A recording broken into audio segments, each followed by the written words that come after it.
पार्थाय प्रतिबोधितां भगवता नारायणेन स्वयं व्यासेन ग्रथितां पुराणमुनिना मध्ये महाभारतम् अद्वैतामृतवर्षिणीं भगवतीम् अष्टादशाध्यायिनीम् अम्ब त्वामनुसन्दधामि भगवद्गीते भवद्वेषिणीम् प्रपन्नपारिजाताय स्तोत्रवेत्रैकपाणये ज्ञानमुद्राय कृष्णाय गीतामृतदुहे नमः। सद्गुरु प्रपन्नपारिजाताय स्तोत्रवेत्रैकपाणये ज्ञानमुद्राय कृष्णाय गीतामृतदुहे नमः।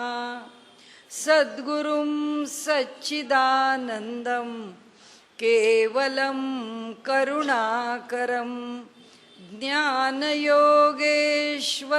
वन्दे ज्ञानदेवं पुनः पुनः। आज पुन्हा बऱ्याच दिवसांनी आपलं सत्र सुरू झालंय। 6वा अध्याय। आवाज कमी येत आहे?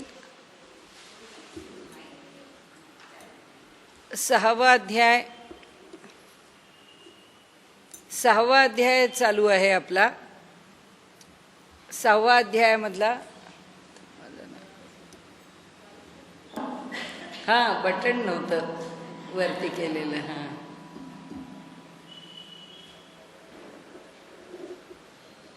हॅलो, खूप मोठं झालं का? जास्त मोठं। हॅलो आपला 6वा अध्याय चालू होता। आपण कुंडलिनी योग पूर्ण केला।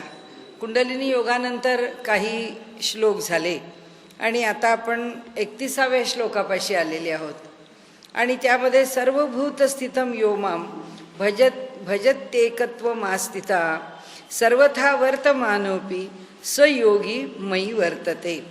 सर्वभूत स्थितम यो माम, सर्व भूतांच्या ठिकाणी असलेला जो मी, भजती एकत्वम आस्थितः, म्हणाले जो माझं एकत्वानी एका ठिकाणी राहून किंवा मला सर्व ठिकाणी असणारा मी एकच आहे ह्या भावामध्ये जाणून घेऊन सर्वथा वर्तमानोपि, सर्व प्रकारच्या लौकिक उपाधींनी युक्त असला तरी सुद्धा स योगी मयि वर्तते, तो योगी माझ्या स्वरूपाच्या ठिकाणी असतो किंवा तो मत स्वरूपच असतो। म्हणाले सर्व काही मीच आहे हे एकत्व भावनेने जाणून जो भजती, भजसेवायाम भक्ती असं पण त्याची उलगड होऊ शकते किंवा उलगडा करता येतो, व्युत्पत्ती करता येते। त्याच्यामध्ये जो सेवा करतो सर्व भूतमात्रांची, सर्व सृष्टीची, भगवंत म्हणतो ती माझीच सेवा आहे। माझी करतो तरी ती माझीच सेवा आहे आणि सर्व भूतमात्रांची करतो तरी माझीच सेवा आहे। म्हणून सर्वभूतस्थितम यो माम भजत्येकत्वमास्थितः सर्वथा वर्तमानोपि स योगी मयि वर्तते। जेणे ऐक्याची ये दिठी सर्वत्र मातेची किरीटी देखिला जैसा पटी तंतू एकू। आता यामध्ये आपल्याला मागच्याही श्लोकांच्या मधून साधारण हा त्यांना अपेक्षित असलेला हा जो समत्व योग आहे, हा जो समयोग आहे, समभावाला येऊन जगाकडे पाहण्याची जी दृष्टी आहे, ती दृष्टी त्यांनी वेळोवेळी ठिकठिकाणी आपल्या जे निवेदनामध्ये, आपल्या विवेचनामध्ये गीताकारांनी म्हणजे योगयोगेश्वर श्रीकृष्णांनी सुद्धा आपल्या ज्या उपदेशामध्ये, प्रबोधनामध्ये विषय पुन्हा पुन्हा मांडलेला आहे। आता हा विषय 6व्या अध्यायात जरी आला असला तरी 9व्या अध्यायात फक्त तोच विषय आहे. 9व्या अध्यायामध्ये जे जे ज्ञान समजून घ्यायचं आहे किंवा 9व्या अध्यायामध्ये ईश्वराचं स्वरूप जे समजून घ्यायचं आहे ते याच पद्धतीने समजून घ्यायचं. इथे आता हा विषय कसा आला, इथे समत्वम योग उच्यते, समभावाला योग्यानी यावं म्हणजे काय करावं, म्हणजे तो कसा असतो, हा त्याचा जो समभाव आहे किंवा ते समत्व कसं समजावं, कसं ओळखावं, कसं आचरणात आणावं, याकरता म्हणून योग्याकरता इथे पुन्हा त्या विषयाची चर्चा आहे. किंबहुना ही आधी आहे, 9व्या अध्यायामध्ये नंतर आहे. अशाच चर्चा आधी पण येऊन गेलेल्या आहेत. म्हणून ते म्हणतात जिथे ऐक्याची आहे दिठी, ज्याच्या ठिकाणी ऐक्य नजरेला आलेलं आहे, दिठी म्हणजे दृष्टी, ज्याच्या ठिकाणी ऐक्य दृष्टी आहे, ज्याच्या ठिकाणी ऐक्य भाव आहे, सर्वत्र मातेची किरीटी, तो मला सर्वदूर हे किरीटी हे अर्जुना देखिला जैसा पटी तंतू एकू, तो मला सर्वदूर मला एकट्यालाच पाहतो. कसा पाहतो की जसा वस्त्रामध्ये मनुष्य तंतूला पाहतो. पट म्हणजे वस्त्र आहे, त्या वस्त्रामध्ये जो तंतू आहे त्या तंतूला पाहतो. म्हणजे त्याला माहिती आहे की आपण म्हणतो लगेच ही साडी काय प्युअर कॉटन का, हा कपडा काय प्युअर कॉटन का, तर म्हणतो हो हो अगदी प्युअर कॉटन, ब्रँडेड आहे, त्याच्यावरती त्या कंपनीचा शिक्का आहे की प्युअर कॉटन आहे म्हणून.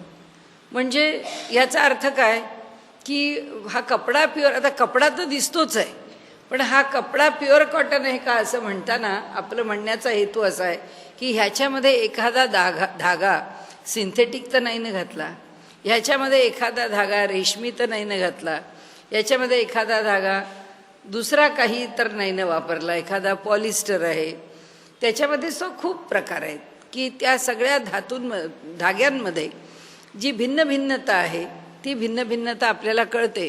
की कोरा कापड आहे म्हणजे ते सिल्कच आहे, रेशीमच आहे, पण रेशमाचं ट्विस्टिंग वेगळं आहे की ते वेगळं असलं की आपण म्हणतो मग ह्यात धागा कोणता वापरला की तो सांगतो की ह्या आमच्या कॉटनबरोबर आम्ही सिल्क क्रेप वापरलं आहे, ह्याच्याबरोबर आम्ही सॅटिन फिनिश वापरलं आहे, ह्याच्याबरोबर आम्ही बटर वापरलं आहे. असं जे काही नावं त्यांनी व्यवहाराची ठेवली आहेत, ही सगळी नावं आपण केव्हा विचारतो, आपल्याला कापड दिसत असतं, वस्त्र कळत असतं, तो सांगत असतो की हे कॉटनच आहे, तरी आपण म्हणतो हे प्युअर कॉटन आहे, तो म्हणतो हो हे प्युअर कॉटन आहे. म्हणजे याचा अर्थ याचा प्रत्येक ताणाबाणा ज्या तंतूंनी विणलेला आहे तो ताणाबाणा 100% सुताचाच आहे, सुतापेक्षा त्याच्यामध्ये वेगळं काहीही नाही. म्हणजे आपण हाच सिद्धांत बोलतो खरं म्हणजे हे प्युअर कॉटन आहे का, याचा अर्थच असा की आम्हाला ते वस्त्राशी काहीच पडलं नाही, वस्त्र दिसतंच आहे, पण वस्त्रापेक्षा त्याच्यामध्ये नेमकं काय, तंतू कोणता आहे, एकटा एक सुतीच न, तसं त्यांनी म्हटलंय की म्हणाले इथे देखिला, काय देखिला, सर्वत्र मातेची किरीटी देखिला, हे बघ म्हणाले सर्व ठिकाणी मलाच तो पाहतो. कसा पाहतो की जसा वस्त्रामध्ये त्या पटामध्ये तो त्या तंतूला पाहतो, जसा पटामध्ये केवळ त्याला तो तंतूच हे ज्ञान होतं, बाकी पट म्हणजे दुसरं काही नाही. का स्वरूपे तरी बहुते आहाती, परी तैसी सोनी बहुवे न होती, ऐसी ऐक्याचळाची स्थिती केली जेणे. आता इथे काय सांगितलं, का स्वरूपे तरी बहुते आहाती, स्वरूपाच्या पातळीवरती भिन्न भिन्नता, पुष्कळपणा, विविधता, अनेकता आहे. एक गहू घेतला, प्रकार बहु, त्या गव्हाचे, हा दिवा राहू द्या, एक गहू घेतला तर त्या गव्हाचे प्रकार पुष्कळ आहेत. एवढंच नाही तर त्या गव्हाचे केलेले पदार्थ पुष्कळ आहेत. एक गहू, साखर आणि तूप हे 3 पदार्थ हातामध्ये आले की त्याची किती पक्वान्न, 1000 पाकक्रिया होऊ शकतात. ही जी विविधता आहे ती विविधता जिभेकरता आहे ती प्राप्त होते, पण त्याच्या मुळाशी पदार्थ किती, तर 3च. त्या तिघांच्या मधूनच पदार्थ तयार होतात, त्या तिघांच्या मधूनच वेगवेगळे पण तयार होतं. हे जसं व्यवहारात पाहिलं आपण तसंच ते इथे म्हणतात की इथे बहुतता कशाची आहे? अलंकारांची. अलंकार बहुत आहे. परी तैसी सोनी बहुवे न होती. पण म्हणून त्याच्यामध्ये अलंकार पुष्कळ असले तरी सोनं वेगळं होत नाही. सोन्यातली मिसळण वेगळी होईल अलंकाराबरोबर. म्हणजे हा दागिना घडवायचा आहे तर आम्हाला अगदी 23.5 कॅरेटमध्ये घडवता येईल. दुसरा थोडं मिसळावं लागेल, 23 कॅरेटमध्ये घडवून देऊ. आणखीन एखादा फार डिझाईन नाजूक करायचं आहे, 22 कॅरेट, 22.5 कॅरेट. काही ठिकाणी सोन्याचं सोने पण हे 14 कॅरेटलाच मानलं आहे, काही ठिकाणी 18 कॅरेटलाच मानलं आहे. पण सोनं सोनं आहे. त्या सोन्यात केलेली जी मिसळण आहे, काय तांबं असो काय जे घातलेलं असो, ते जे असेल ते भिन्न भिन्न आहे. म्हणून ते सांगतात की परी तैसी सोनी बहुवेन होती. सोनं बहुत होत नाही, सोन्यामध्ये भिन्नता येत नाही. हे इकडचं सोनं तिकडचं सोनं सगळं सोनंच आहे. अमेरिकेतून आणलं तरी सोनंच आहे, युरोपमधनं आणलं तरी सोनंच आहे, दुबईहून आणलं तरी सोनंच आहे. कुठूनही आणा सोनं सोनंच आहे. तुम्ही जे मागाल तसं सोनं आहे. 24 कॅरेट 23, कधीच ते 24 कॅरेट म्हणजे 100% नसतंच. पण जे काही आम्ही 24 कॅरेट म्हणून बिस्किट घेतो, चला 24 कॅरेट, 23.5, 23, 22 हे बदलेल, पण सोन्याचं सोने पण बदलणार नाही. दागदागिने बदलतील, दागिन्यांचे आकार बदलतील, त्यांचं बाह्य रूप बदलेल. आता आपण टी व्हीवर सारखे पाहतो, तर आता असं वाटतं सगळ्या भारतामध्ये फक्त कलकत्त्यालाच दागिने बनतात की काय, इतक्या त्यांच्या दागिन्यांच्या जाहिराती टी व्हीवर आहेत. यानंतर महाराष्ट्रीयन दागिने आहेत की नाही, आंध्रचे दागिने आहेत की नाही, कर्नाटकचे दागिने आहेत की नाही, ह्या सगळ्या ठिकाणी दागिने बनतात. ते म्हणतात हे जे सोनं आहे त्या सोन्यापासून बनणारे अलंकार किती सांगावेत तुम्हाला, बहुत अलंकार. आणि त्या कलकत्त्याच्या दागिन्यांना एवढं तरी प्रसिद्धी का आली? जय मल्हार. सगळ्या देवांच्या अंगावरचे दागिने कलकत्त्याचे, त्यामुळे हे दागिने कुठले? म्हणून त्यांच्या गळ्यातले जे दागिने आहेत तेच दागिने जाहिरातीत दाखवले जातात. म्हणजे मग कळतं की अरे हे कलकत्त्याचे दागिने आहेत आणि हे सगळे जयमल्लारमध्ये ते त्या दागिन्यांची ॲडव्हर्टिजमेंट आहे, डायरेक्टली इनडायरेक्टली. असो, सांगण्याचा हेतू असा की असे भिन्न भिन्न दागिने घडत राहतात, परंतु ऐसी ऐक्याचळाची स्थिती. अचळ म्हणजे पर्वत. कशाचा पर्वत? ऐक्याचा पर्वत. ऐक्याचा पर्वत म्हणजे काय? आमच्या अंतःकरणाची स्थिती कशी पाहिजे? ऐक्याचलाची. म्हणजे ही एकता आमच्या अंतःकरणात 100% ठसली पाहिजे. ती ठसत नाही म्हणून आम्हाला जगात भिन्नता दिसते. ती ठसत नाही. आपल्या घरातल्या माणसांनी चूक केली की ती क्षम्य असते. बाहेरच्यांनी केलेली चूक थोडी पण सहन होत नाही. का? कारण आजं तुझं आहे ना, माझं तुझं आहे, माझं परकं आहे. हे जोपर्यंत अंतःकरणामध्ये भिन्न भिन्न रूपांनी आमच्या ठिकाणी आहे तोपर्यंत आम्ही ऐक्याचळावरती आरूढ नाही आहे. ऐक्याचळाची स्थिती आम्हाला प्राप्त नाही आहे. आमच्या ठिकाणी त्याच्यामध्ये परी आहेत. आमच्या ठिकाणी ऐक्य केव्हा होतं त्याच्या पुढचा तर एक बारकावा असा आहे की घरातली कितीही जवळची माणसं असली, म्हणजे आपल्याला लक्षात ठेवण्यासारखं उदाहरण एकच आहे, ती माकडी आणि तिचं पिल्लू. जेव्हा पाणी तिच्या शरीरावरती येतं थोडं थोडं वाढायला लागतं, जोपर्यंत तिला स्वतःला सांभाळता येतं तोपर्यंत तिने त्या पिल्लाला डोक्यावर ठेवलेलं असतं. आणि जेव्हा ते तिला वाटतं की आता माझा जीव जाणार, तेव्हा पिल्लाला खाली ठेवून त्या पिल्लावर उभी राहायची तिची तयारी असते. म्हणजे तिचं ममत्व, अहम ममत्व आणि माझं वेगळेपण, मी आणि माझं पण, हे तिला सुटत नाही. ती माझं पिल्लू आणि मी ह्याच्यात काय भेद आहे? किंबहुना आता पुढे येईलच आपल्याला की आपल्याला शिकवण काय की माझ्या आधी दुसरा, की त्याला मी आधी सांभाळेन मग मी माझं बघेन. आता आपल्या तर म्हणजे मातृत्व आहे काय, जे पितृत्व आहे, जे काही नातेसंबंध आहेत त्याच्यामध्ये आधी तो, आधी त्याचं हित, आधी त्याचं कल्याण, मग माझ्या कल्याणाचा विचार असं होत नाही. हिमालयामध्ये आपण पाहतो की एखाद्या वेळेला चढताना म्हणजे घोड्यावर बसतं माणसं, ते खच्चरवर बसतात तेव्हा त्या खेचरावर बसून जात असताना जरा तो माणूस इकडे इकडे कडेकडे जायला वरती बसलेला माणूस घाबरतो. ते खेचर तयार असतं त्याच्या ठिकाणी, पण बसलेला माणूस घाबरला की तो त्याच्यावर हालचाल करायला लागतो. बरं, जागा इतकी अरुंद असते आणि जाणाऱ्या येणाऱ्यांकरता त्यांना शिक्षण असं दिलेलं असतं की ते तर खेचर हे दरीच्या बाजूनीच चालतं, ते कधी हिमालयाच्या म्हणजे अलीकडच्या बाजूनी चालतच नाही. मग भीती वाटते की वरचा माणूस असा असा करतो, केला की त्याचा तोल जातो तर हा पडतो. म्हणजे त्याला त्रास देण्यात, ह्याच्या घाबरण्यात, जीवाच्या ममत्वामध्ये हा पडला, याचा नातेवाईक कोणीतरी बरोबर असतो. तो म्हणतो, अरे बापरे, माझा नातेवाईक खाली पडला, त्याला वाचवा, हो कोणीतरी वाचवा, त्याला कोणीतरी दोर टाका, त्याच्याकरता काहीतरी करा.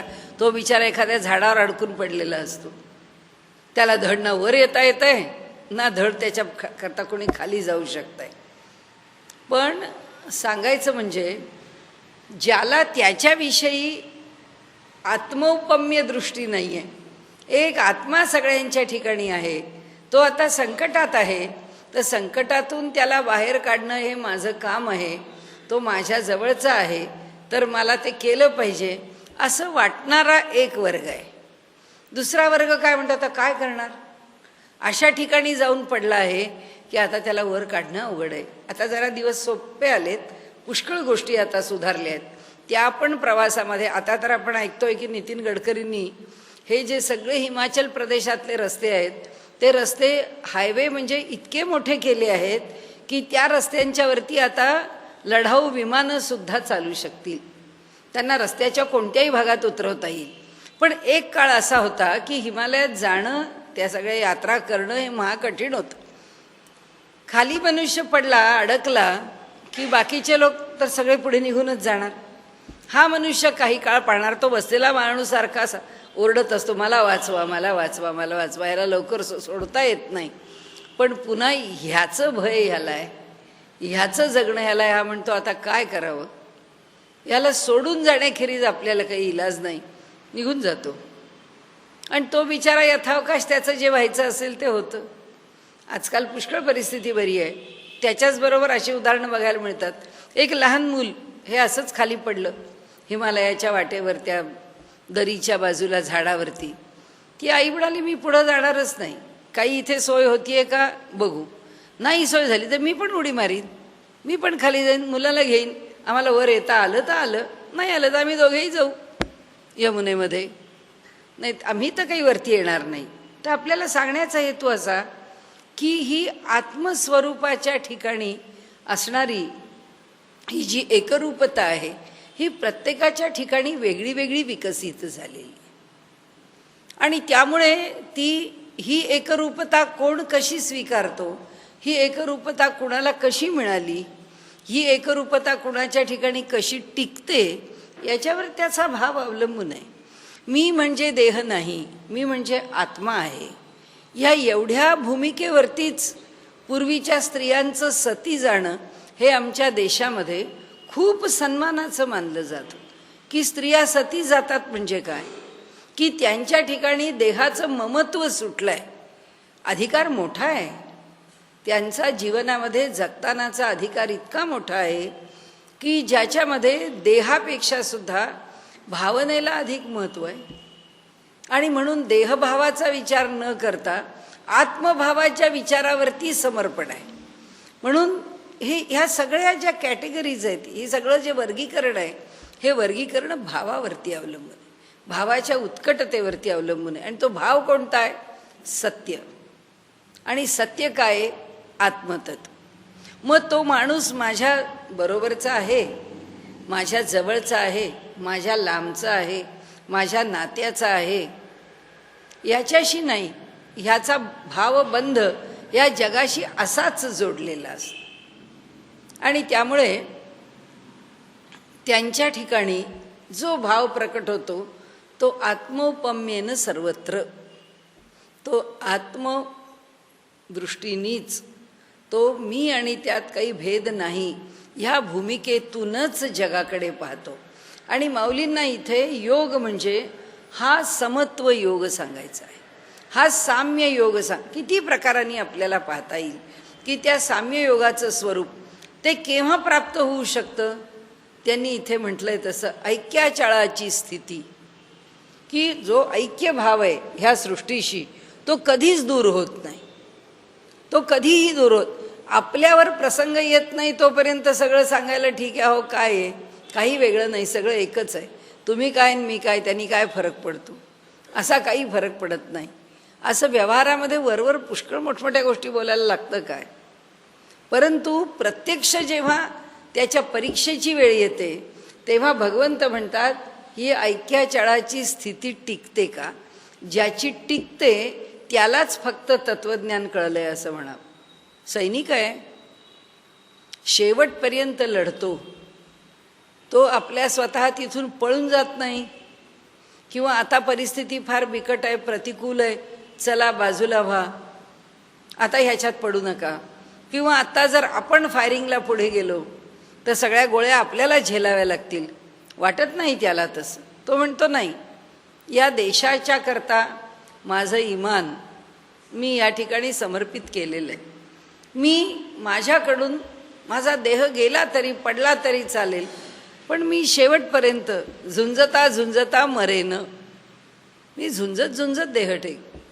हतो वा प्राप्सेसी स्वर्गम, तुला पडलास तर स्वर्गाला जाशील, राहिलास तर राज्यसंपदा भोगशील.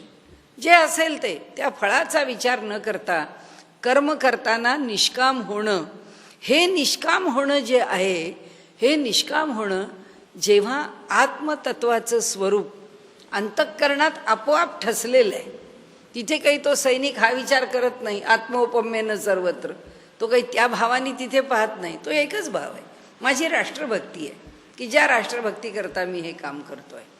किंवा आता अलीकडच्या काळामध्ये आपण पाहिलं तर दोन्ही किडनीज व्यवस्थित आहेत घरातल्या व्यक्तीच्या. एका व्यक्तीची किडनी फेल झाली आहे, त्याला एक किडनी द्यायला लागली, तर अगदी म्हणजे आपल्या जवळची माणसंसुद्धा झटकन म्हणतात की व पतीची किडनी फेल झाली, पत्नीने आपली एक किडनी द्यावी, कारण दोघंही राहू शकतात, दोघांचं जीवन जर सहजीवन आहे तर त्याच्यामध्ये तिचा कार्यभाग किंवा तिचं काम काय येतं ते तिने द्यावं. जवळची तो बिचारा नंबर लावून कालच टी व्हीवरती ह्या किडनी ट्रान्सप्लांटवरती एक न्यूज होती, तेव्हा त्यांनी सांगितलं किती लोक रांगेमध्ये उभे आहेत की ज्यांना किडनी पाहिजे. घरातून असा कोणी उभा राहत नाही की जो त्याची समस्या मिटवतो. का उभा राहत नाही?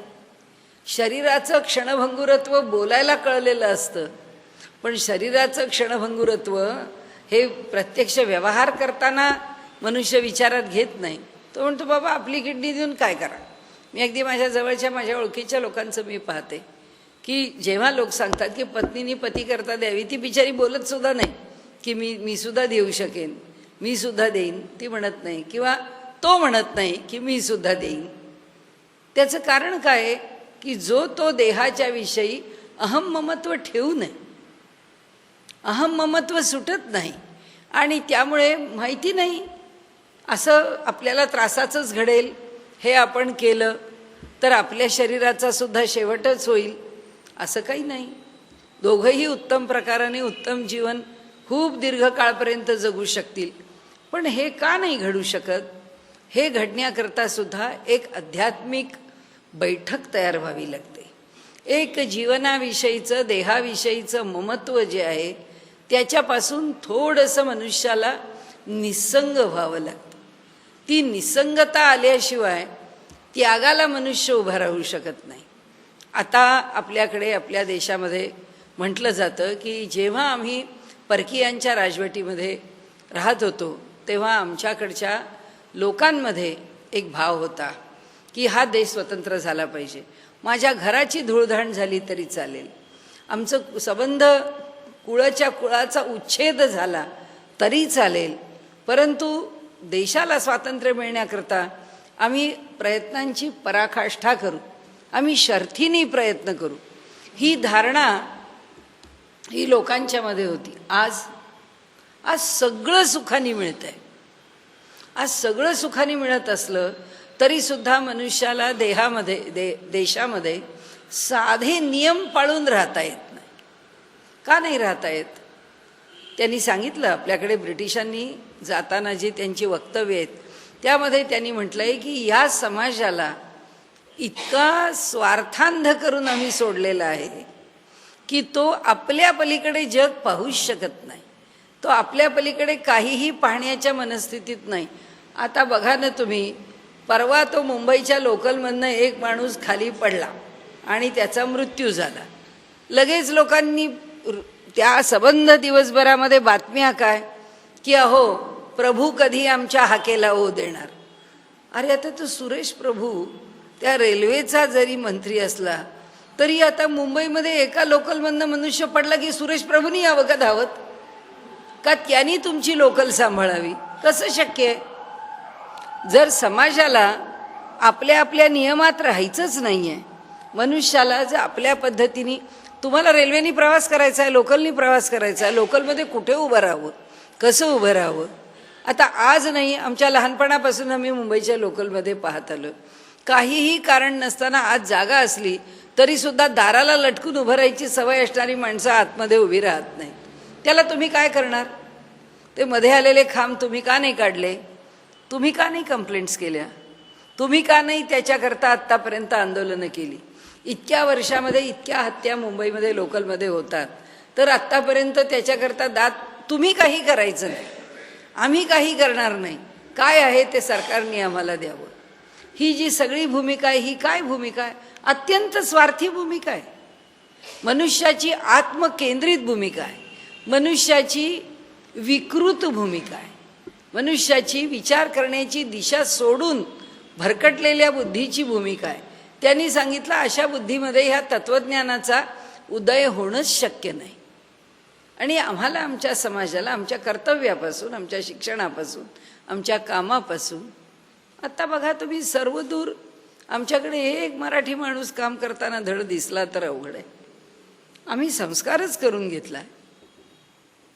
जितका समाज ब्रिटिशांच्या काळामध्ये सुधारत गेला असं आम्ही म्हटलं, तितका समाज अधिक बिघडला. त्या समाजाचं काय होतं त्याचा विषय नाही आपल्याला मांडायचा. आपल्याला फक्त ऐक्याचाळाची स्थिती पाहिजे की मनुष्य आपल्या ठिकाणी आपल्या विचारांवर, आपल्या भूमिकेवर, आपल्या तत्वावर जर पक्का उभा असला तर तो मनुष्य कधीच इकडे इकडे डळमळीत होणार नाही, तो मनुष्य कधीच वेड्या वाकड्याचा अवलंब करणार नाही. आणि म्हणून त्यांनी सांगितलं की बाबा रे, योग जोडलं जाणं ज्याला तू म्हणतोस ती स्थिती काय आहे? तर म्हणाले ऐसी ऐक्याचळाची स्थिती केली जेणे, ज्याने आपली स्थिती आत्मस्वरूपावर नेऊन ठेवलेली आहे. म्हणजे आपल्याला सांगायचं तर यशवंतजी केळकरांचं सेवाव्रत किंवा सेवाव्रती या नावाचं पुस्तक आहे. त्याच्यामध्ये मनुष्यानी सेवा कशी करावी आणि ती सेवा जर अगदी निष्ठेने व्हायची असेल तर पहिलं सूत्र काय आहे? त्यांनी पहिलं सूत्र सांगितलं आहे की जो मनुष्य सेवेकरता तत्पर असतो त्या मनुष्याला आपल्या देहाची कधी पर्वाच नसते. त्याला मृत्यूचं भय त्यांनी केव्हाच जिंकलेलं असतं. तो मृत्यूचं भय जिंकतो तेव्हाच तो सेवा करतो. कारण देहाच्या ठिकाणी त्याचं ममत्व त्या मानाने त्या देहाकडे पाहताना तो साक्षीच असतो, त्या मानाने कमी झालेलंच असतं. ते भय जिंकल्याशिवाय तो आयुष्यात काही करू शकत नाही. आणि म्हणून त्यांनी इथे सांगितलं की म्हणाले ही जी स्थिती आहे ही स्थिती काय केली जेणे, ज्यांनी ही प्राप्त करून घेतली. नातरी वृक्षाची पाने जेतुली, तेतुली रोपे नाही लाविली. आता दृष्टांत दिला. वरच्या दृष्टांताला पोषक, कशाला? सोन्याचे अनेक अलंकार बनवलेले आहेत पण मुळामध्ये एकच सोनं आहे. म्हणजे हे जाणून काय घेतलं, हे संबंध विश्व ब्रह्मांड सगळ्या भिन्न भिन्न रूपाने जरी आम्हाला दिसत असलं तरीसुद्धा सर्व विश्व ब्रह्मांडामध्ये एका भगवंताच्या शिवाय भरून राहिलेलं दुसरं काहीही नाही. एक परमात्माच फक्त आहे. तेतुली रोपे नाही लाविली. म्हणाले जितकी पानं वृक्षावर दिसली तितकी पानं आहेत का, तितकी रोपं लावली आहेत का? ऐसी अद्वैत दिवसे पाहिली रात्री जया. अशा प्रकारचा अद्वैत भाव ज्याच्या ठिकाणी निर्माण झाला त्यांनी अद्वैताचा दिवस पाहिला आणि द्वैताची रात्र संपली. द्वैताची रात्र शिल्लक राहिली नाही, त्याला अद्वैताचा दिवस प्राप्त झाला. तो पंचात्मकी सापडे, मग सांगपा कैसेनी अडे, जो प्रतितीचेनी पाडे, मजसी तुके. तो कसा असतो? सर्वसामान्य मनुष्यासारखाच पंचमहाभूतांनी युक्त असलेलाच आहे. त्याचं शरीर म्हणजे काही वेगळं दिव्य, काही वेगळ्या रसायनांनी बनलं आहे असं तर काही नाही म्हणाला. जसा सर्वसामान्य मनुष्य राहतो तसंच, किंवा तो जसा जन्माला येतो तसाच त्याचा देह पांचभौतिक आहे. मग सांगपा कैसेनी अडे, म्हणाले जो प्रतितीचेनी पाडे. म्हणाले जर तो असाच आहे तर मग तो कुठल्याही बंधनामध्ये अडकत नाही, किंवा तो जर परिस्थितीनी किंवा त्याच्या जन्मानी जर पांचभौतिक देहामध्येच युक्त आहे, सर्वसामान्य मनुष्यासारखंच त्याचं जीवन आहे. सर्वसामान्य माणसाला संकट आहेत त्याला संकट आहेत, सर्वसामान्य माणसाला दुःख आहेत त्याला दुःख आहेत. तुकाराम महाराजांच्या जीवनातली दुःख बघा, किती प्रकारची दुःख आहेत. पहिली पत्नी गेली, घरामध्ये दारिद्र्य आलं, त्यामध्ये लोकांचं दुःख पाहिलं, ते दुःख तुकारामांना सहन झालं नाही. लोकांची जी सगळी गहाणपत्र आहेत ती सगळी तुकारामांनी, ज्याची त्याला तुझं कर्ज प्राप्त झालं, तुझी जमीन मोकळी झाली म्हणून ज्याच्या त्याला जमिनी देऊन टाकल्या. कोणताही गहाणवटीचा कागद त्यांनी शिल्लक ठेवला नाही आणि लोक मुक्त केले. आता तुकाराम महाराजांकडे काय उरलं? काही उरलं नाही, दारिद्र्य. त्यांची पहिली पत्नी तर अन्न पाण्याविना विना भुकेनी तडफडून परिस्थितीनी अगतिक होऊन तिचा मृत्यू झाला. जीवनामध्ये सुखाची, पैशाची किंवा रोजच्या दैनंदिन जीवनाची, भागण्याची सुद्धा फारशी काही त्या ठिकाणी सोय नव्हती किंवा अनुकूलता नव्हती. असं असताना सुद्धा मग सांगपा कैसे नियाडे, म्हणाले मग सांगा बरं की हे सगळं त्याच्याही जीवनामध्ये सुखदुःखांनी भरलेलंच आहे. त्याचाही देह पंचमहाभूतांनीच बनलेला आहे. जो प्रतितीचेनी पाडे, मजसी तुके. परंतु त्याचा अनुभव, तो अनुभव काही पांचभौतिक नाही आहे. त्याचा भाव, त्याचा व्यवहार काही लौकिक नाही आहे. मग कसा आहे? तर त्याचा व्यवहारसुद्धा अलौकिक आहे. का अलौकिक आहे? कारण तो माझ्याच सारखा बनला आहे. तो का माझ्यासारखा बनला? कारण त्याच्या अंतःकरणामध्ये कोणतंच तारतम्य, म्हणजे कुठल्याही प्रकारे कमी अधिकता शिल्लकच राहिली नाही. आणि कुठलीच कमी अधिकता शिल्लक न राहिल्यामुळे ज्याच्या ठिकाणी काही स्वीकार्य अस्वीकार्य असं द्वंद्वच न राहिल्यामुळे काय झालं म्हणाले? तो ब्रह्मभावाला प्राप्त झाला, तो केवल चैतन्याला प्राप्त झाला, तो विशुद्ध चैतन्याला प्राप्त झाला आणि देहामध्ये राहिलेला आहे. आणि म्हणून मजसी तुके, त्याची तुलना फक्त माझ्याशीच होते. म्हटलंय ना रामेश्वर भट्टांनी सुद्धा, तुकिता तुलनेसी ब्रह्म तुक्यासी आले, म्हणून रामेश्वरी पायी मस्तक ठेविले. म्हणाले जर तुकाराम महाराजांची तुलना करायची तर कशाबरोबर करावी? तर ती तुलना करायला फक्त ब्रह्मच तुकू शकलं, म्हणजे ब्रह्मच तोलू शकलं. इकडे तुकाराम महाराजांनी इकडच्या तागड्यामध्ये जर ब्रह्म टाकलं तर दोघांच्यामध्ये समत्वम योग उच्यते, दोन्ही पारडी सारखी आहेत. म्हणाली ही पारडी कशी झाली आहेत? समेला आलेली आहेत. या पारड्यांच्या ठिकाणी एक भाव झालेला आहे. तुकाराम महाराज हे ब्रह्मापेक्षा काही वेगळे राहिलेले नाहीत. म्हणून ते सांगतात मजसी तुके, केवळ तुलना माझ्याशीच होऊ शकते, त्याची तुलना अन्य कशाशी करता येत नाही. माझे व्यापकपणा आघवे, गवसले तयाचेनी अनुभवे. मी किती व्यापक आहे. पुन्हा तुकाराम महाराज, अणुरणिया थोकडा तुका आकाश आहे बडा.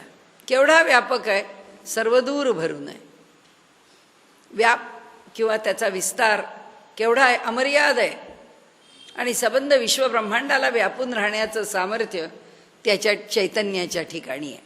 म्हणून म्हणाल तो कसा झाला? माझे व्यापकपणा आघवे, गवसले तयाचेनी अनुभवे, तरी न म्हणता स्वभावे व्यापकू जाहला. पण तरीसुद्धा तो स्वाभाविकपणे असं काही म्हणत नाही की माझ्या ठिकाणी व्यापकपण प्राप्त झालाय.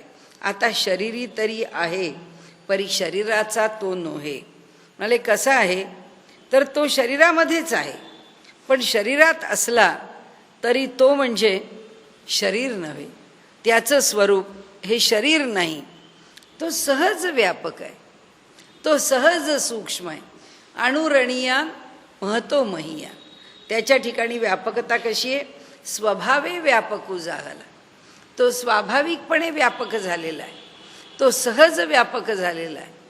त्याचा स्वभाव म्हणजे मूलभूत व्यापकपण त्याच्या ठिकाणी सामावून राहिलेला आहे. आता शरीरी तरी आहे, परी शरीराचा तो नोहे. ऐसे बोलवरी होये, ते करू ये काही. म्हणाले आता त्याचं वर्णन जे आहे ते मला शब्दात काही करता येत नाही, तो वर्णनाच्या पलीकडे आहे. यतो वाचो निवर्तन्ते अप्राप्य मनसास. वाणी आणि मनासहित दोघेही त्याच्यापासून दूर जातात. आत्मौपम्येन सर्वत्र समं पश्यति योर्जुन. सुखम वा यदि वा दुःखम स योगी परमो मतः. आत्मौपम्येन सर्वत्र समं पश्यति योर्जुन. म्हणाले आपल्या स्वतःच्या भावानी मी आत्मस्वरूप आहे आणि तोच आत्मा सर्वदूर भरलेला आहे.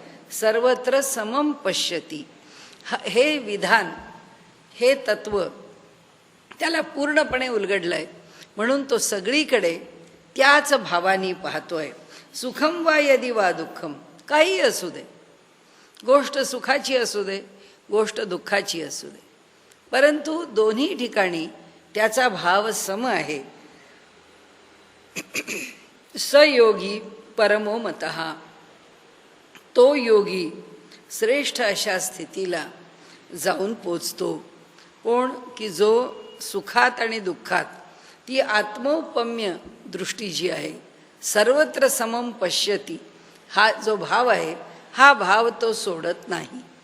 आणि जो हा भाव सोडत नाही तो कशाला येऊन पोचतो, तो श्रेष्ठ स्थितीला जाऊन पोचतो. म्हणजे आता सांगायचं आहे काय त्यांना, हा जो योगी आहे तो योगी हा या सबंध विश्वापासून आपल्याला वेगळा मानत नाही. हा जो योगी आहे तो कोणत्याही व्यवहारापासून आपल्याला अलग करत नाही. दुःखाची गोष्ट आहे, दुसऱ्याला दुःख झालं आहे तर ते दुःख माझंच आहे या भावनेने दुसऱ्याला मदत करतो. दुसऱ्याला सुख प्राप्त झालंय ते मलाच प्राप्त झालंय या भावनेने त्याच्या सुखामध्ये सामील होतो, त्याच्या सुखाचा आनंद घेतो. कारण हा वेगळा म्हणून कुणी शिल्लक राहत नाही. हा वेगळा म्हणून स्वतःचं स्मरण अहमभावानी त्याच्या ठिकाणी शिल्लक नसतं, त्याला त्याचं स्मरण नाही, हेच खरं. आणि म्हणून ते सांगतात म्हणून असो ते विशेष आहे. म्हणाले असू द्या, आता हे वर्णन करणं पुष्कळ झालं. आपण पया सारिखे जो चराचर देखे अखंडित.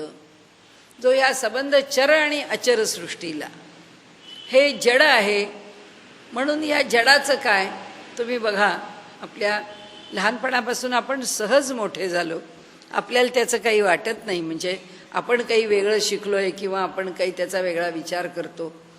आपल्या घरामध्ये भाजी निवडून टाकली, आपल्या घरामध्ये अनावश्यक वस्तू आहेत की आता ह्या टाकून द्यायच्या आहेत, किंवा आता काय जे काम केलं आहे त्या कामातून घरातल्या ज्या वस्तू कचरा आहे फेकून द्यायचा आहे, ढीग आहे त्याचा आपण केलेला, तर तो ढीग आपण काय बादलीत भरू, काय टोपल्यात भरू आणि तो केराच्या इथे नेऊन टाकायचा तर टाकून देऊ. भाजी निवडली आहे त्याची डेखं पडली आहेत, मटार सोलला आहे त्याची डेखं पडली आहेत, किंवा मटाराच्या वरची फोलपटं पडली आहेत, ती सगळी आपण हाताने उचलतो, बादलीमध्ये टाकतो, मग ते काय केराच्या बादलीत टाकायचं. पूर्वी तर काय जनावरांना देत असो की त्यांना आवडतं खायला त्यांना द्यावं. परंतु आपण जर बघितलं तर कुठलीही वस्तू आपल्या घरामध्ये आपल्याला शिस्त आहे की कोणतंही भांडं आपटायचं नाही, आपटून भांडं ठेवायचं नाही. आपण कधीच नाही, आपल्याकडनं वस्तू अशी टाकली फेकलीच जात नाही. पण आपण पाहिलं धडाधड धडाधड ह्या वस्तू फेका. मी तर बघितलं एकांच्या घरी आम्ही थक्क झाले, म्हणजे चांगल्या सुसंस्कृत घरामध्ये तो एवढा मोठा मटार खाली ठेवलेला होता, त्या मटाराला पायाने ढकललं. म्हटलं अन्नाला पायाने ढकलू शकतात लोक, हे आपण समजूच शकत नाही. त्याचं कारण असं, तत्त्वज्ञान आम्हाला कळलं का नाही माहिती नाही, पण जे जड आहे आणि जे चेतन आहे त्या दोन्हीमध्ये परमात्मा भरलेला आहे. कोणतीही वस्तू अनादराने वापरणं आपल्याकडे चालत नाही. घेतला पेन दिला फेकून, घेतले कपडे दिले फेकून. आपल्या घरामध्ये ही बेशिस्त आहे असं फक्त मोठी माणसं म्हणतात की हे वागणं बरोबर नाही. याचं कारण असं आहे की वृत्तीमध्ये दिसणाऱ्या कोणत्याच गोष्टीबद्दल आदर नाही आहे, अनादर आहे. हा समोर असलेल्या वस्तूच्या विषयी अंतःकरणामध्ये जर अनादर असेल तरच मनुष्य असा वागतो. आणि इथे त्यांनी सांगितलं त्याप्रमाणे की ज्या माणसाच्या अंतःकरणामध्ये तो काय करतो म्हणाले, जो चराचर देखे अखंडित, ते चेतन असो नाहीतर जड असो, काही असो, त्याच्याविषयी त्याच्या अंतःकरणामध्ये अनादर कधी असणार नाही. म्हणजे आपल्या घरामध्ये आता बघा, या परवाचा मध्यंतरीचा काळामध्ये जो ऐरणीवरचा प्रश्न होता गोमांसाचा, त्यावेळी शेतकऱ्यांच्या किती मुलाखती घेतल्या गेल्या. शेतकऱ्यांनी सांगितलं की जी गाय आम्हाला जन्मभर दूध देते आणि तिचा वृद्धापकाळ आला तर ती कसायाच्या हातात द्यावी, हे आमच्याकडून घडत नाही. जो खरा शेतकरी आहे आणि जो खरंच जनावरं पाळतो तो मनुष्य आपल्या घरचं जनावर वापरून घेऊन विकायला आता खाटकाकडे देऊन तो त्याचा शेवटचे सुद्धा पैसे त्याच्याकडून घ्यावेत, हा व्यवहार तो कधीच करणार नाही. का नाही करणार? वास्तविक पाहता की गाय ही पशु आहे, काहीही पशुच आहे. मग त्या पशूंचा कसाही विनियोग झाला किंवा त्या पशूंचा शेवट कसाही झाला तर दुःख वाटायचं काय कारण आहे? तसं नाही आहे की ज्याला खाऊ पिऊ घालून आम्ही मोठं केलं, ज्याला खाऊ पिऊ घालून आम्ही सांभाळलं, ज्यांनी आम्हाला प्रेम लावलं, ज्याला आम्ही प्रेम लावलं. आपल्याला मी पूर्वी सांगितलं आहे की त्या गायीच्या संदर्भामध्ये जसं देवी भागवत आहे, आपल्याला भागवत पुराण तर माहीतच आहे की ज्याच्यामध्ये विष्णूच्या सगळ्या अवतारांचं वर्णन करून कृष्णावतार विशेष रूपाने चर्चेला आहे आणि मग त्या अवताराशी निगडीत कथाभाग पुढे वाढलेला आहे. परंतु निरनिराळी जी भागवतं आहेत त्या भागवतांच्या मधून त्या त्या देवतांचं महात्म्य वर्णन केलं आहे. तर गोभक्ताला एका असं वाटलं की का हो, हा जर गाय इतकी पवित्र आहे तर यांचं भागवत आम्ही गातो, यांचं चरित्र आम्ही गातो, गो भागवत का करू नये. म्हणून त्यांनी संबंध वैदिक परंपरेतल्या ग्रंथांमधली गायीचं महात्म्य वर्णन करणारी सगळी वचनं एकत्र काढली आणि 7 दिवसाचा भागवताचा कार्यक्रम ठेवला. आणि त्यांच्या एका यजमानाने सांगितलं माझ्यापासून सुरुवात करा. तो स्वतःही गोसेवक होता आणि त्याच्या घरापासून सुरुवात करायची ठरली. कार्यक्रम पहिलाच होता. त्या कार्यक्रमाकरता ते तिथे जाऊन पोचले आणि लक्षात असं आलं की तो जो कथा करण्याकरता जो यजमान आहे तो तरुण असला तरीसुद्धा त्याची शरीर अस्वास्थ्य इतकं आहे की त्याची जीविताची काही हमी देता येत नाही. आता मोठं त्यांना वाईट वाटलं की अरे, या माणसाने इतका चांगला संकल्प केला आणि काय याच्या प्रकृतीला ही अडचण यावी. त्यांनी सांगितलं तुमच्या घरी तुम्ही गोपालन केलेलं आहे ना? हो म्हणाले. मग म्हणाले मला तुमचा गोठा दाखवा. त्याप्रमाणे ते त्यांच्या गोठ्यात गेले. त्यांना ते बघून सगळी त्यांच्या दृष्टीने काय लक्षणांनी युक्त असलेली गाय आहे असं वाटलं. त्या गायीकडे ते गेले आणि तिला सांगितलं बाई, तुझं महात्म्य सांगायला निघालेलो आहे.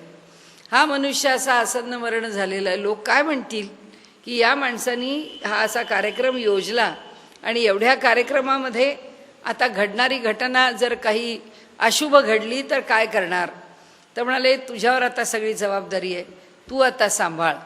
आणि ते आत येऊन बसले आणि आपल्या ठिकाणी त्यांनी ध्यान लावून काय चिंतन असेल देवतेचं ते सुरू केलं. अर्ध्या तासामध्ये ती जी गाय आहे ती गाय हळूहळू हळूहळू एक शरीराने विकल होत गेली आणि तिने देह टाकला आणि तो मनुष्य बरा झाला. म्हणजे हे भाकड कथा म्हणून सांगायची नाही, अंधश्रद्धा म्हणून नाही, वस्तुस्थिती तर आहेच, परंतु याच्यात काय आहे की ते जनावर मुकं आहे, हा मनुष्य अधिक बुद्धिवान आहे. हे बाकीच्या ज्या वस्तू बनलेल्या आहेत त्या वस्तू काय जड आहेत, काहीही जड नसतं, सगळं चेतन आहे. त्याला कोणतीच वस्तू घरातली जड वाटत नाही. आता आपल्या घरामध्ये जुनी गाडी आहे, ती गाडी 1954चं इटालियन फियाटचं मॉडेल आहे. लोक सांगतात आता कशा करता घरी ठेवता. आता घरामधली एका गाडीची जागा अडली जाते आणि हल्ली आपल्या घरातल्या गाड्या सुरक्षित ठेवण्यासारखं त्याच्याकरता गॅरेजेस बनवलेली आहेत. तुम्हाला तुमची गाडी जरा असं वाटलं येऊन बघावी, आपली इतकी जुनी गाडी आहे तर ती तिथे ठेवून द्या. तुम्हाला जेव्हा बघायला यावं असं वाटेल तेव्हा बघायला या. आपण ठेवू शकत नाही. त्याला आपलं ममत्व म्हणा की तुमच्या सहवासाने त्याच्याविषयीचं प्रेम म्हणा. कारण ते चर आणि अचर, चैतन्यमय आणि जड याचा विचार केला तर आपल्या अंतःकरणाला काय वाटतं माहीत नाही, पण आपण त्याला जड म्हणून सोडत नाही. आपण ते घरामध्ये तसंच जपून ठेवतो आणि त्याच्या ठिकाणी जो भाव आहे तो भाव तिथला कधी बदलत नाही. त्याचं एक आपल्याला उदाहरण सांगते की आमच्या गावाकडे मराठवाड्यामध्ये माझ्या आजोळी, तिथे हनुमानाची पूजा त्या गावामध्ये पुष्कळ आहे, मारुतीची पूजा केली जात असे. आणि हनुमान जयंतीच्या दिवशी ते आमचं घराणं मुख्य असल्यामुळे त्यांच्या घरामध्ये म्हणजे माझ्या आजोबांच्याकडे घरात जो हनुमानाचा फोटो होता तो फोटो पालखीत ठेवून त्याचा मग संबंध एक मिरवणूक निघायची, छबिना म्हणतात त्या तो छबिना निघायचा आणि चांगला एक उत्सव व्हायचा. इतका फोटो पिढ्यानं पिढ्या वापरून जीर्ण झाला तर माझ्या आजोबांना असं वाटलं की दुसरा आता फोटो ठेवावा, कारण हा मारुतीचा फोटो आहे हे आता ओळखायला सुद्धा येत नाही अशी त्या फोटोची अवस्था आहे. मग कशा करता हा फोटो ठेवायचा. ते म्हणाले काढूया हा फोटो, आपण दुसरा फोटो ठेवून देऊ. आणि म्हणून त्यांनी दुसरा फोटो आणला. आता त्या पालखीमध्ये ठेवायला तो फोटो आत पूजा वगैरे करून बाहेर नेला. तो पालखीत अजून ठेवलाच नाही, माझ्या आजोबांची वाचा गेली आणि ते म्हणाले ही पालखी आता काढू नका. आणि आता पूर्वीची देवघरं केवढी मोठी मोठी, त्यांनी त्या देवघरामध्ये जे साष्टांग दंडवत घातलं मारुतीरायांना, म्हणाले मला कळलं माझं चुकलं, तुमचा हा आत्तापर्यंत आलेला फोटो मी माझ्याकडून दुसरा फोटो ठेवला आणि तुम्हाला मी घरात ठेवलं, हे माझं चुकलं, तुम्ही माझ्या चुकीची क्षमा करा. अर्धा तास ते साष्टांग दंडवत घालून आमच्या घराण्यामध्ये जरा रामदासी परंपरा असल्यामुळे भीमरूपीची 11 आवर्तनं केली आणि तिथं बसून राहिले. आणि आश्चर्य असं की तुमचा फोटो त्या पालखीमध्ये ठेवतो आणि तुम्ही चला असं म्हणून त्यांनी तो फोटो हे सगळं अर्धा तास करून ठेवला. त्यांची वाचा परत आली. काय जड आहे सांगा.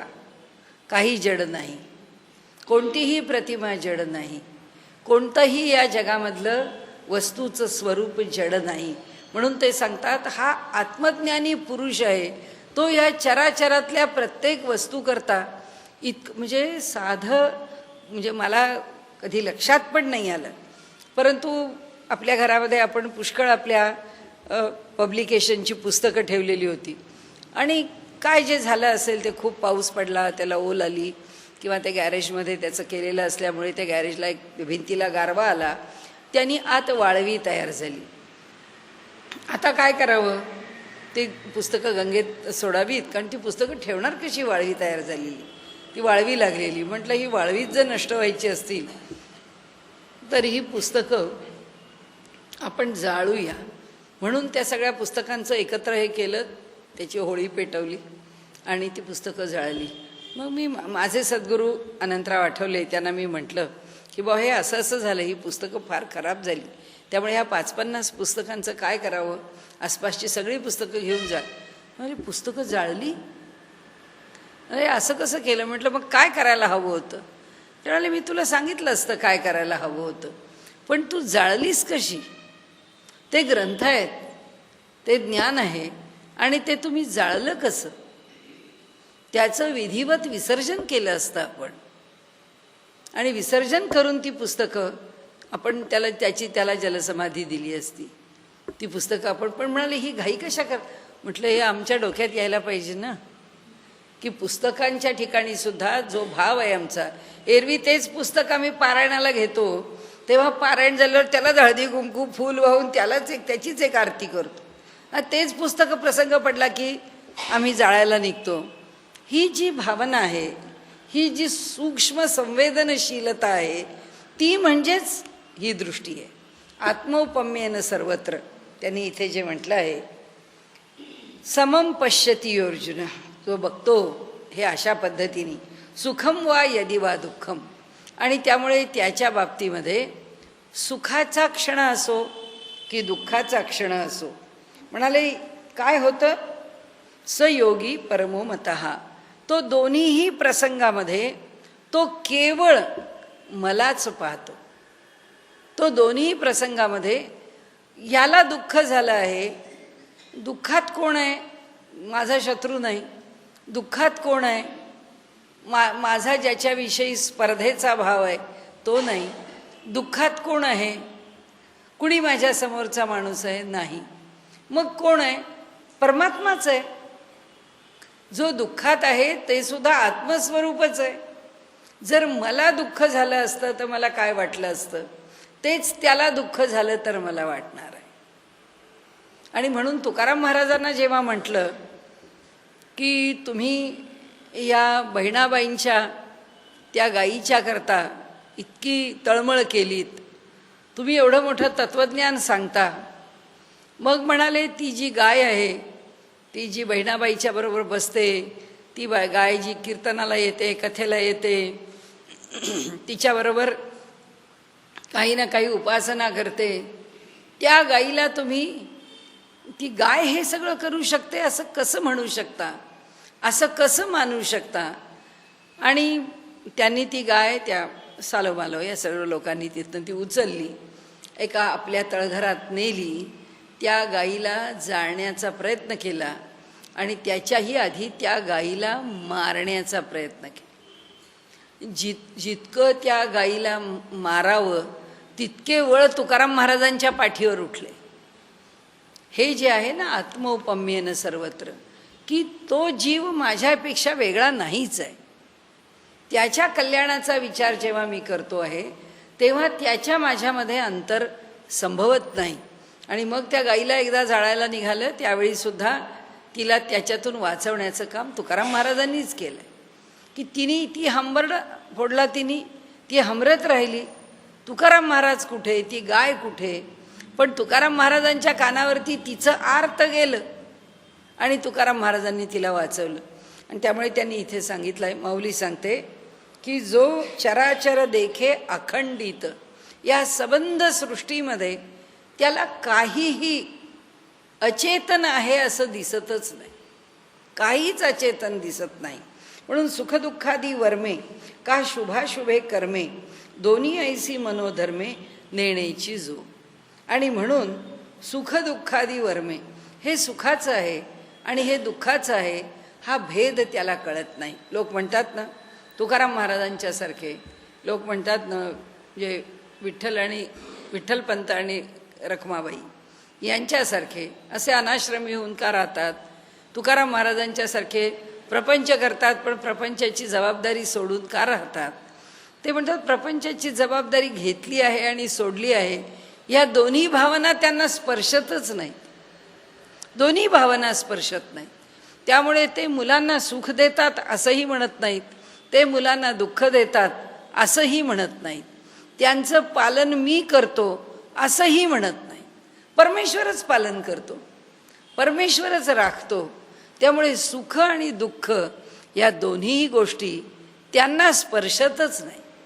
ते फक्त एका स्थितीत असतात तत्वज्ञानाच्या, आणि त्यांच्या त्या आत्मनिष्ठ स्थितीने त्यांच्या भोवतालच्या लोकांचं रक्षण होतं.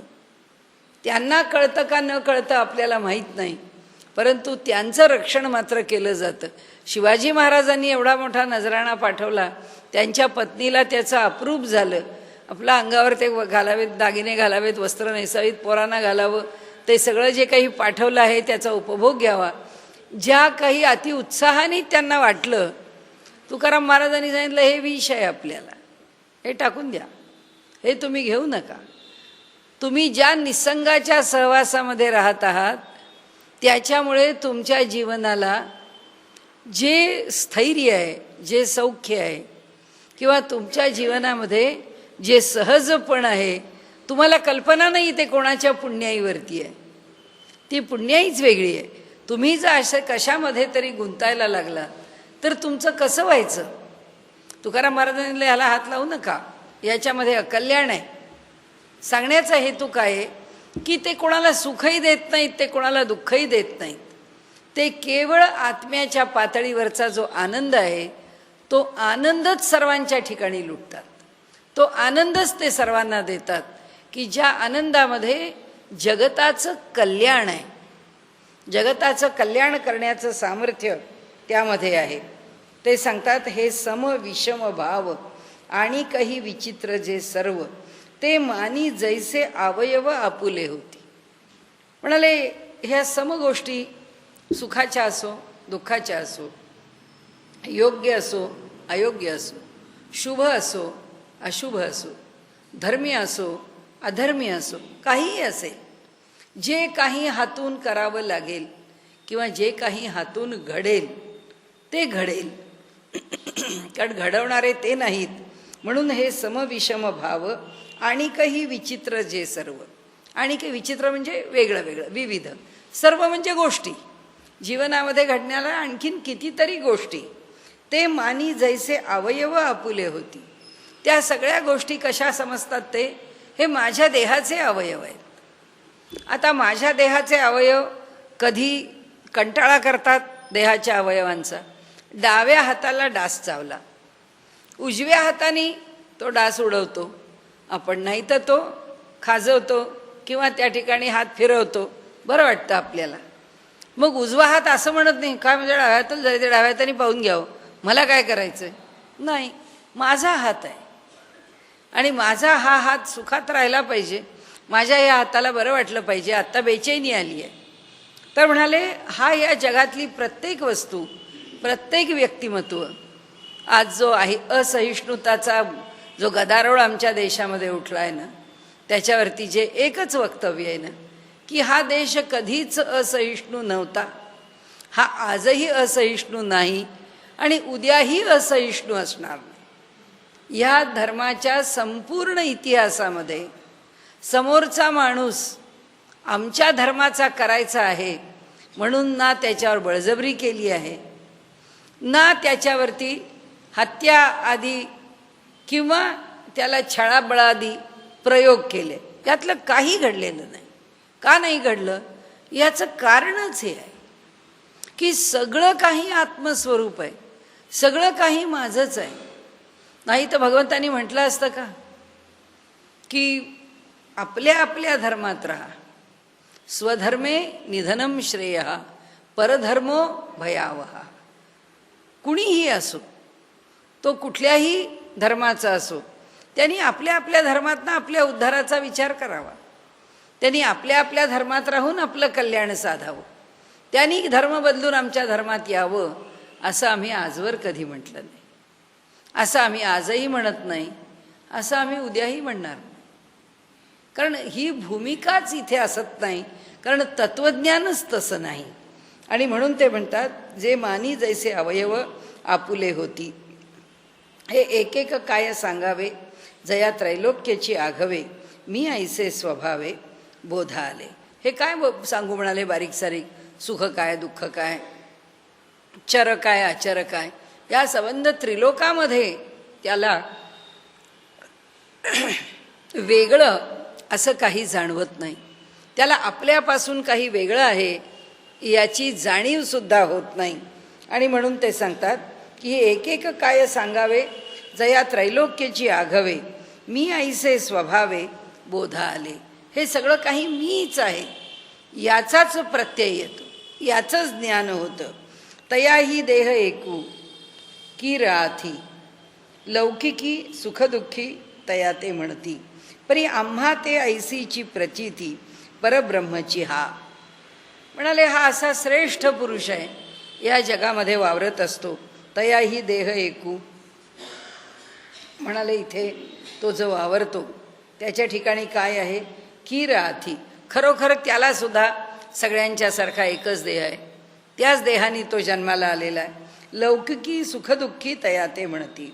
लौकिकी लोक जगामध्ये काय हो तुकाराम महाराजांची अवस्था होती, काय हो ज्ञानदेवांना छळलं, काय लोक इथे त्यांना काय म्हणून एवढा त्रास दिला, काय एकनाथ महाराजांच्या ग्रंथाचा इतका छळ करून मग त्या ग्रंथाची मान्यता काय बरं ह्या लोकांनी दिली. तुलसीदासांना ही सगळी परिस्थिती का बरं भोगावी लागली. म्हणाले हे सगळं जे बोलतात ते लोक बोलतात. लौकिकी लौकिकी सुखदुःखी तया ते म्हणते. लोकामध्ये असं बोललं जातं. हो काही नाही हो, एवढा मोठा संत सत्पुरुष तुम्ही म्हणता, त्याला या जगामध्ये काय सुख मिळालं, काही सुख मिळालं. ज्ञानदेवांना या जगामध्ये काय सुख मिळालं, काही सुख मिळालं नाही. मग लोक म्हणतात त्यांना दुःख झालं, यांना दुःख झालं, यांना जगताना फार त्रासामध्ये जीवन काढावं लागलं, त्यांना जगताना फार यातना भोगाव्या लागल्या. किती प्रकारच्या तेग बहादूर सिंगांच्या सारख्यांना किती यातना भोगाव्या लागल्या. एवढ्या यातना भोगून त्याच्यातून बाहेर पडणं आणि गुरु गोविंद सिंहांच्या सारख्यांना तर अगदी मरण पत्करणं, कुटुंबाच्या कुटुंब मरण पत्करणं. काय हो हे साधू संत आहेत, मग यांना का त्रास देतात. हे साधू संत आहेत, यांना का इतका छळबळ केला जातो. ते म्हणाले हे लोकांनी म्हणू दे, त्यांचा ना छळ होतो ना त्यांना दुःख होतं. म्हणाले परी आम्हा ते ऐसीची प्रतीती. भगवंत म्हणतात आमचा मात्र अनुभव असाच आहे की परब्रह्मची हा केवळ परब्रह्म स्वरूप आहे. लोक म्हणतात हा सुखी, हा दुःखी, हा यशस्वी, हा अयशस्वी, हा असा राहतो, हा तसा राहतो. आमच्या दृष्टीने फक्त ते परब्रह्म आहे. म्हणून आपण पा विश्व देखीजे आणि आपण विश्व होईजे. आता आम्हाला तत्वज्ञान सांगतायत माऊली. म्हणून म्हणाले आपण पा विश्व देखीजे, आपल्या ठिकाणी सगळं विश्व पाहावं. म्हणजे समोरचा माणूस आपल्या ठिकाणी पाहावा. आपल्या ठिकाणी पाहिला की त्या माणसाशी बोलताना आपल्याला कळतं की आता रागावून बोललं, कुणी आपल्याला रागावून बोललं तर बरं वाटेल का, मग त्याला का रागावून बोलायचं. कुणी आपल्याशी वाईट वागलं तर आपल्याला बरं वाटेल का, मग आपण का त्याच्याशी वाईट वागायचं, आपण का त्याच्याशी असं नाही बोलायचं. कारण का तर हे सगळं विश्व आमच्या ठिकाणी आहे.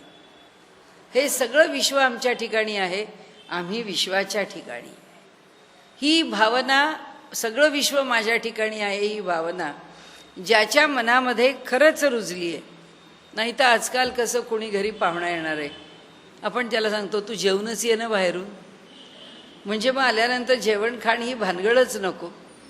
हे आतिथ्य नको असं का वाटतं. त्याचं कारण आहे त्याच्याविषयी आत्मीयता नाही म्हणून, त्याच्याविषयी प्रेम नाही म्हणून, त्याच्याविषयी आस्था नाही म्हणून. आसक्ती नाही आहे, ही आस्था आहे. हे आपल्याकडे या पांचजन्य मासिकाचे काम बघणारे संपादक तरुण विजय नावाचे आहेत. तर काही कारणांनी ते आपल्याकडे आले होते. तर ते त्यांना घ्यायला गेले. आम्ही आलो आणि घरी आल्यानंतर त्यांना म्हटलं की काहीतरी खा, मग आपण बाहेर पडूया ज्यांच्याकडे जायचं आहे. ते म्हणाले ये घर में बनाया. म्हटलं हो. तर म्हणाले ऐसा कैसा. म्हटलं का बरं. म्हणाले शाम के समय आपने कुछ खाने के लिए स्नैक्स दिए, वो भी घर के. ऐसा होता है हमें मालूम ही नहीं. म्हणाले आमच्याकडे दुपारनंतर कोणाच्या घरामध्ये चूल पेटतच नाही, कोणी स्वयंपाक बनवतच नाही. अरे तुम सब कुछ घर पे बनाते हो. ना हम सुबह से शाम तक सब कुछ घर में बनाते. त्याला इतकं बरं वाटलं. तो म्हणाला ये भोजन करने में कितना आनंद है. म्हटलं आनंद आहे म्हणजे घरात ते प्रेमाने बनलं आहे म्हणून आनंद आहे. घरातलं भोजन करण्यातला आनंद भिन्न आहे. त्याचं कारण असं की त्याच्यामध्ये असणारं जे प्रेम आहे, त्याच्यामध्ये असणारी जी आत्मीयता आहे, ती आत्मीयताच वेगळी आहे. आणि इथे त्यांनी सांगितलं आहे त्याप्रमाणे ते म्हणतात की मनुष्याच्या ठिकाणी आम्हाला आमच्या ठिकाणी आम्हाला ज्याच्यात आनंद आहे तसाच आनंद दुसऱ्याला आहे. हे जाणून आम्ही त्याचं प्रत्येक सुख प्रत्येक दुःख आमचा त्याच्याशी केला जाणारा व्यवहार जर आम्ही योग्यपणे केला तर आम्ही समत्वाची एक बाजू समजलो की मला जसं आवडतं तसा व्यवहार मी केला आणि आपण विश्व होईजे आणि आपण स्वतः काय व्हावं या संबंध विश्वामध्ये भरून जावं। या संबंध विश्वात जेव्हा आपण भरून जातो हे सगळं विश्व म्हणजे मी आहे असं जेव्हा वाटतं तेव्हा ही वस्तू माझी आहे, ही प्रॉपर्टी माझी आहे, त्या प्रॉपर्टीकरता कोर्टामध्ये खटले नाही होणार, त्याच्यामध्ये जे रास्त आहे तोच व्यवहार चालेल, कुणी कुणाचं फसवून घेणार नाही, कुणाला ती बुद्धी होणार नाही आणि त्यांनी फसवून घेतलं म्हणून न्याय मागण्याकरता कोर्टाचे दरवाजे ठोठवावे लागणार नाही। म्हणून त्यांनी इथे सांगितलं की म्हणाले आपण विश्व व्हावं, आपण इतकं व्यापक व्हावं की त्यातलं प्रत्येक जण आपणच आहे ही जाणीव आपल्याला 100% व्हावी की आपणच आहोत, आपणच सर्व दूर भरून राहिलो आहोत आणि आपण विश्व होईजे ऐसे साम्यची एक उपासीजे पांडवागा। हा अशा प्रकारचा साम्य भाव, अशा प्रकारची समता सर्व जगाला माझ्यासारखा व्यवहार देईन आणि मी सर्व जगाचं स्वरूप होईन, सर्व जग म्हणजे मीच आहे। मग माझी जी व्यापकता आहे ती जी मला वर्तणूक करायला शिकवेल ती व्यापकता त्या ठिकाणी प्रकट होईल।